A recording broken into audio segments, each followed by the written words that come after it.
UFOs have been the stuff of conspiracy theorists for decades, often mocked for talking about it, but maybe they shouldn't be mocked. Commander David Fravor spent 18 years as a naval aviator, a pilot. In 2004, he had an unforgettable encounter with an aircraft he said was defying the laws of physics. Former Commander Fravor joins us tonight. Thanks a lot for coming on tonight. Tell us what you saw. Well, we had launched on a routine training mission.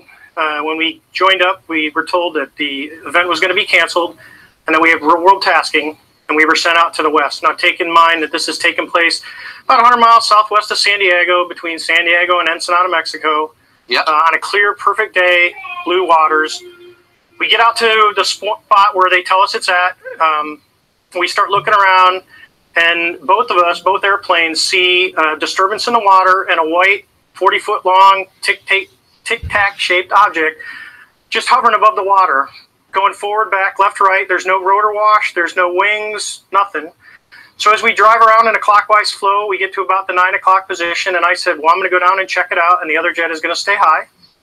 So as we go down, when we get to the 12 o'clock position, it starts to mirror us. So it's in a clockwise flow, and it's on the opposite side of the circle from us. And we continue this. It's in a climb. We're in a descent. We're getting a great look at it. This whole thing takes about probably up to 5 minutes from the time we show up. I get over to the 8 o'clock position. It's at about the 2 o'clock position, and I decide I'm going to go and see what it is, and it's about 2,000 feet below me. And I cut across the circle, and as I get within about a half mile of it, it rapidly accelerates to the south in about 2 seconds and disappears. What would you estimate the speed? Oh, well above supersonic. It like a bullet out of a gun, it took off.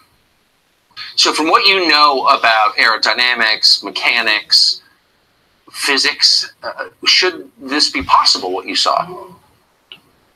Not with the technology that we have today. Not at all. Even now, even 13 years later, is there anything that you know of capable of this kind of behavior? No, there's nothing I know of. I mean, when we saw the video with the IR, it has no exhaust, no discernible things of anything form of propulsion. And this thing came from a dead hover over the water, just kind of moving around, to a climb up to about 12,000 feet to rapidly accelerating away in a climb.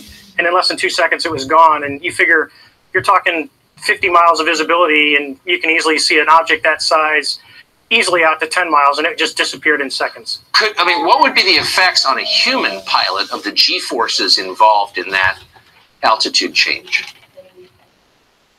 Well, the altitude wouldn't be bad. It would be the acceleration of the object. That's right. Honestly, I wanted to fly it. Yeah, but, there's, talking to some physicists, they don't think the human body could handle that kind of force with that. Yeah, it doesn't sound like the human body could. So bottom line, what do you think this was?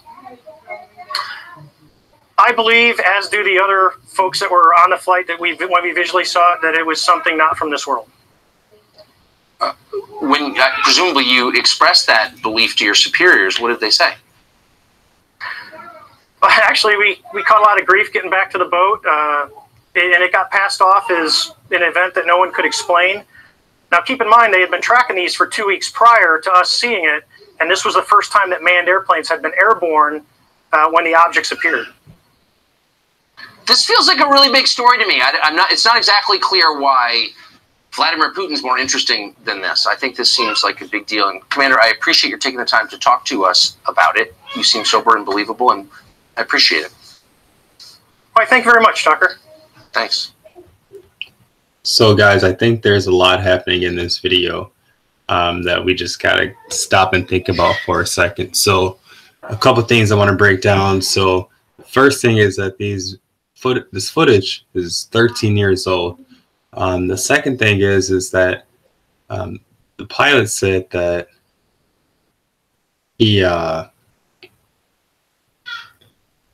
that they've been tracking these things for 2 weeks before they had actual planes in the air to catch the flights, which I thought was pretty interesting. And I can't say that I watch Tucker Carlson every night, but even Tucker, I think, even when he said that, I think this is a big deal, I think we should all take heed to that. So anyway, it's just bringing you some more news. This is William Cognac and News. Make sure you subscribe to my channel. I'm pretty new to YouTube, but I'm trying to make my way through it one video at a time. And I thank you guys for checking this out. Have a good night, and I hope it all comes through. Talk to you guys later.